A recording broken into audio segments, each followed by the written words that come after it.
Today we have a story where an entitled sister tries to steal some kids because hers are broken. Let's get cracking.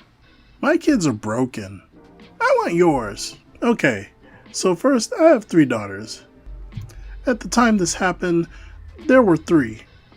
Almost 4, Laura, 6, Nikki, and 9, Claire. My sister, entitled sister at the time, had 2 daughters, aged almost 4 and 7. Our younger 2 are 2 weeks apart. Some minor backstory. Entitled sister's kids have 2 fathers. Her eldest daughter is from a donor who is a multiple-time felon and was in prison when she was born. And the lies about her dad got outed to her when she was like 3, out of the blue. It kinda did a number on her psychologically. It also didn't help that her mother literally didn't put her down for the first year and a half of her life. She pulled her swing into the bathroom when she showered, and eldest daughter would take all of her naps on her mother's chest. When she would come to visit, entitled sister would announce that it was eldest daughter's nap time. Settle into the armchair in the living room, and for the next hour and a half, no one could make a sound, including my own infant daughter, 7 months younger. Her youngest daughter was born with massive health issues, resulting in being transported as an infant to Boston for emergency surgery, 2 weeks in the NICU, and 3 abdominal surgeries by about 8 weeks old. So entitled sister kind of disappeared one day on eldest daughter. I'm off to have a baby and we'll be a family. And then she didn't come home for weeks. I also messed with elder daughter's head. Admittedly, not completely entitled sister's fault, but still. Okay, so this was summer of 2011. My daughters and I had a great apartment, but with neighbors and a worse landlord. He decided that because I needed things fixed, I was a bad tenant. And after pulling some illegal moves, he evicted me without cause. He told the judge he just wanted to rent to college students. The judge gave me 2 weeks to move out. I needed to pack my house in that time, and also to find a new apartment within my insanely low price range. And as I packed, my kids unpacked. So nothing was happening. Enter entitled sister. My kids often spent time with her and her kids 2 states over because they were close in age, and she had a biggish house on a huge plot of land in the country, actually our family's land, next door to where our mother had grown up and above the hill from where she and I had been born. I usually sent them to spend a week or 2 every summer with her because the break was great for all of us. When I told her my frustrations regarding the move, she offered to take them earlier than planned, and in fact kept them for a few weeks while I got settled in the new place and unpacked, as I had finally found a place. But it was currently being renovated due to water damage by the previous owners. Before they went to her, Nikki and Laura spent a few days with their dad's mom, Greta, who lived across town from us and who fostered several children. While there, Nikki had been roughhousing with the other kids and had slammed into the baby's playpen, waking him up. Greta's dog, an annoying little terrier, was super protective of those kids, especially the baby, so he started nipping at Nikki and actually scratched her cheek with his tooth, breaking the skin. I got a call about it, but I was told it was a minor thing, and Greta had cleaned it up and she was fine. Okay. The next day, I arranged for my ex-husband's mom to drive the girls to entitled sister's house, since I had no car. Claire was to follow a week or so later, as we planned for them to be there for about 2 or 3 weeks.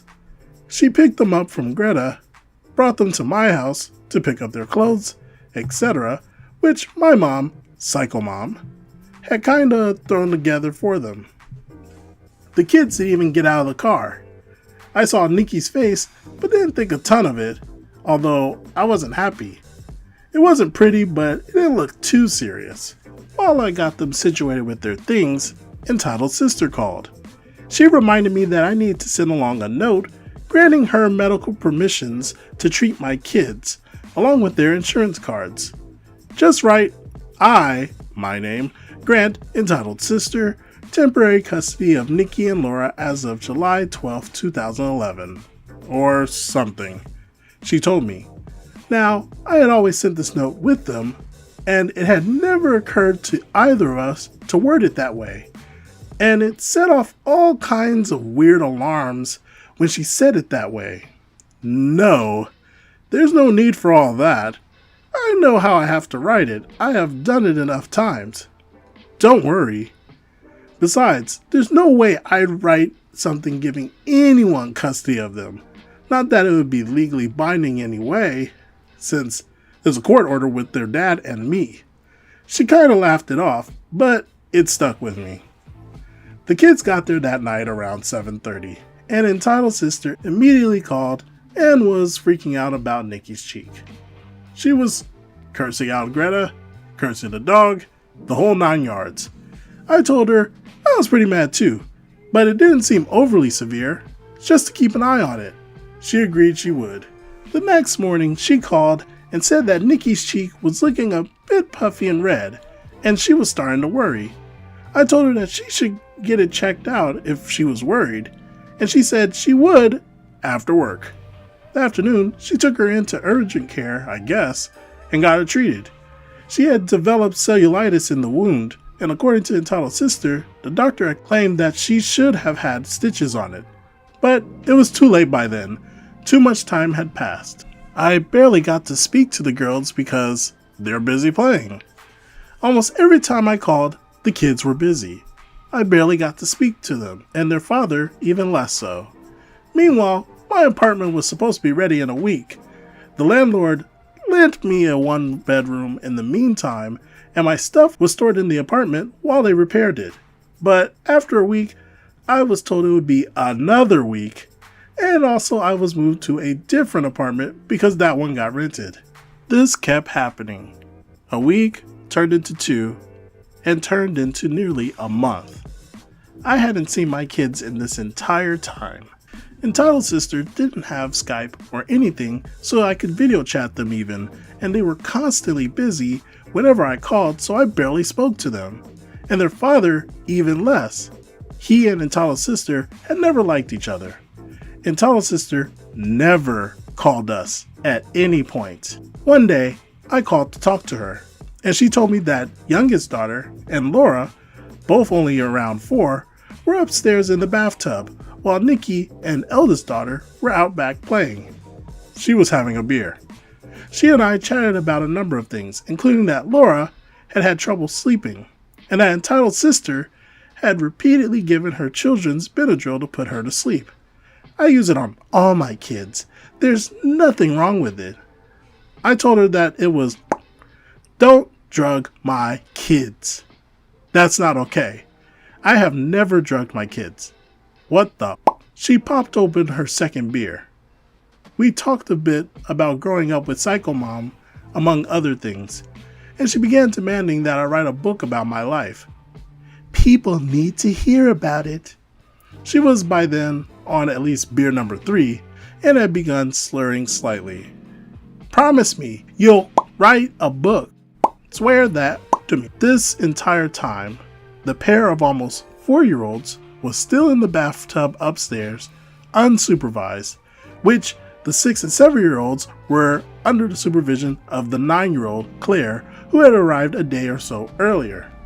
Over an hour on this call, and I wasn't able to speak to my children once. But I learned that my daughter was being given unnecessary medications for entitled sister's convenience.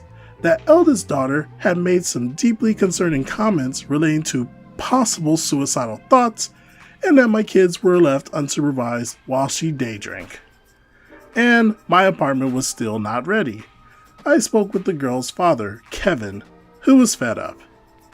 I don't care if it is or not. They need to come home.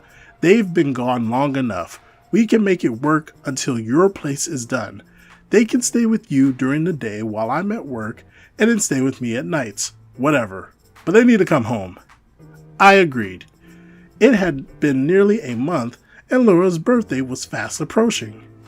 I called entitled sister to tell her about this, to tell her that we wanted them home, and she exploded. That's not happening. They've been here this long. I have rights now. They're not going anywhere. I won't let you take them. You're not even fit. You don't have a home for them or anything. Plus, you have mental issues. I pointed out that their father wanted them home and that we had joint custody and he had a home for them. He isn't fit. He has never been. He's useless. Neither one of you have any kind of parent. You aren't going to just take them until I say so. I was livid by now, and I called Psycho Mom regarding it.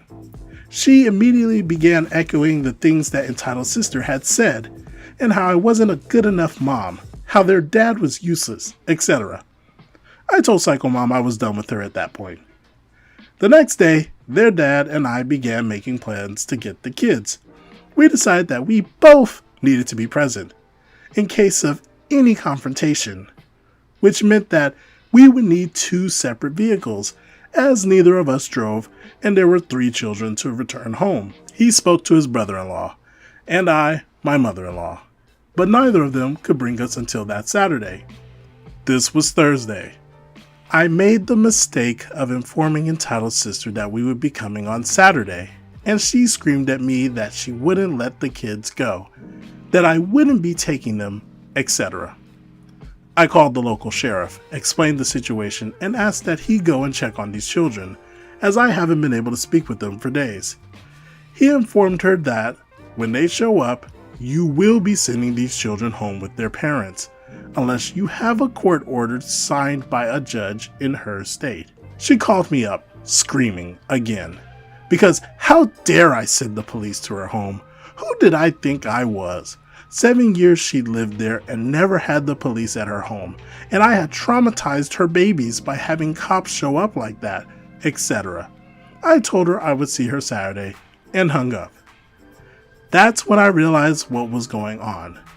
When we were kids, she'd break her toys, especially her Barbies. She would then steal mine, as I was always more careful with mine. This was the adult version of this. Instead of broken Barbies, she was trying to steal my kids, because in her own ways, her own were broken, mentally in the eldest daughter's case, and physically in the youngest daughter's, whereas mine were relatively healthy and were mentally well adjusted. It was the broken Barbies all over again. On Friday, I had plans with a friend to go to the mall, as she was babysitting her niece, but had a job interview, so had asked me to just chill with the niece for a few while she did. On the bus on the mall, Psycho Mom called me. Psycho Mom: what you doing? Me: I'm in city. Why? Psycho Mom: oh, I was just wondering. Me: why do you care? Psycho Mom: just curious, was just wondering what was up. Me: nothing, I'm busy. What do you want? She and I hadn't spoken since the night she screamed at me that entitled sister was right and I was a mom, etc. So I was in no mood. She continued playing games, so I hung up. Got to the mall and my friend's interview was over, so we were all in the food court when Psycho Mom called yet again. What do you want? Oh, I just wanted to tell you not to waste everyone's time to go to entitled sister's state tomorrow. Me: it's not gonna be a waste of time to get my kids. Psycho Mom: well, it might be. They're my kids, it won't be a waste. Why the are you even saying this? Well, because I'm standing on the steps of the courthouse with your sister. She has custody papers in her hand for your kids. I flipped, right in the middle of the mall food court, and rushed into the bathroom for even the tiniest bit of privacy to find out anything. Psycho Mom wasn't saying anything anymore. She was absolutely gleeful, so I hung up on her. I called the girl's father, Kevin, at work. Told him it was an emergency to get him on the line faster. They just gave away our kids, I screamed, becoming hysterical. Kevin: what do you mean they gave away our kids? Me: they gave her our kids. She has papers. The judge just gave her our kids. Kevin: they can't do that. What are you talking about? They did. She has custody. They gave her our kids. He flipped out as well. While I was panicking and racing to the bus stop, he rushed from work to the courthouse. While I freaked out on the bus to the point where the driver asked me to calm down, I had to apologize to him and the other passengers. I was hysterical though. Once he got to the court, he literally ended up being thrown out because the even-tempered man I knew was livid and apparently screaming at the court clerk, especially upon learning that the judge who granted entitled sister an emergency hearing, ex parte, had already left for her 3-week vacation, and we would not have a first appearance on the matter until the end of the month. This was the 5th. When I arrived, I was given the papers which entitled sister had filed, which barely even mentioned Kevin at all, and which claimed that I slept in and that my 6-year-old niece tells me she needs to take her own pills. Well, of course she did. Who else's would she take? But the piece de la résistance was the medical report about the bite on Nikki's face, and how supposedly neither Kevin nor I had bothered to seek medical attention for it. When I asked the court clerk about Claire, who wasn't listed in any of the papers, wasn't even mentioned in them, he asked, "Who?" Entitled sister had seemingly forgot that I also had custody of her. Her father had it during the school year, but was custodial during the summer. And while she had gone on about how much I was such a terrible mother that shouldn't have Nikki or Laura, she literally never even mentioned that there was a 3rd child in my legal custody. Somehow the clerk didn't find that weird. Her father picked her up on Saturday. Laura's birthday was on the 10th, and the night before, I called entitled sister and begged her to bring the kids to come see us so that we could spend time with her for her birthday. I don't think it's important enough that she wastes 6 hours of her birthday in the car just to see you. Please, it's her birthday. We never even got to be with her, please. If it was that important, you should have prioritized getting a car sooner. I cried myself to sleep, leaving my phone ringer off for a change. When I woke up, I had multiple voicemails from a clearly drunken psycho mom saying how I'm such a person. I deserve this. Now I'm gloating, etc. I ended up filing a police report and then an order for protection against Psycho Mom. Eventually the cases between entitled sister and Psycho Mom were joined, but that was much later. During the 3 weeks that we waited for court, Kevin wasn't allowed any contact with the kids. He tried once, but were told that they were busy, and entitled sister couldn't be bothered to get them to talk to him. I barely got to speak to them once a week. During one call, entitled sister revealed that Nikki was in trouble, was in timeout, because she had apparently hit eldest daughter. Going further, she revealed that youngest daughter had bit Laura, and so Nikki had shoved her or something, away from her little sister. Eldest daughter then swung on Nikki for attacking her sister, and Nikki hit her in self-defense. Remember, the eldest daughter is the eldest of these 4 and was a stockier build than Nikki, who was slight. I asked what was being done about her daughters attacking mine, and she just skirted the question, refused to address it. So, basically nothing. The first appearance finally came, and entitled sister appeared. The judge asked where the children were, and she said that she had left them back in her state with our aunt and her own kids because I didn't think it would be that big of a deal to drag them out of bed so early. The judge asked when was the last time we had seen the kids was, and was stunned to learn that we hadn't seen them since they left the month before, that she refused us visitation on Laura's birthday even. She ordered that entitled sister produce them at the next appearance, a week later. Meanwhile, the CPS workers who had been to both my and Kevin's home to check them and determine the suitability stated that there was no reason that the children shouldn't be home with us. The children's law guardian, however, literally argued with the CPS workers in front of the judge. My attorney let me read the confidential CPS report so long as I didn't take it out of the courtroom, and I only had until the judge began proceedings. I didn't get far, but far enough to learn that I was severely mentally ill and that the father of the children suffers from mental retardation, etc. Shocking, considering that he's a salaried manager at his job. At the next appearance, a week later, the kids were there, and the judge reversed her previous ruling, reinstating the existing custody order that Kevin and I had. Our kids were returned to us with literally the clothes on their back.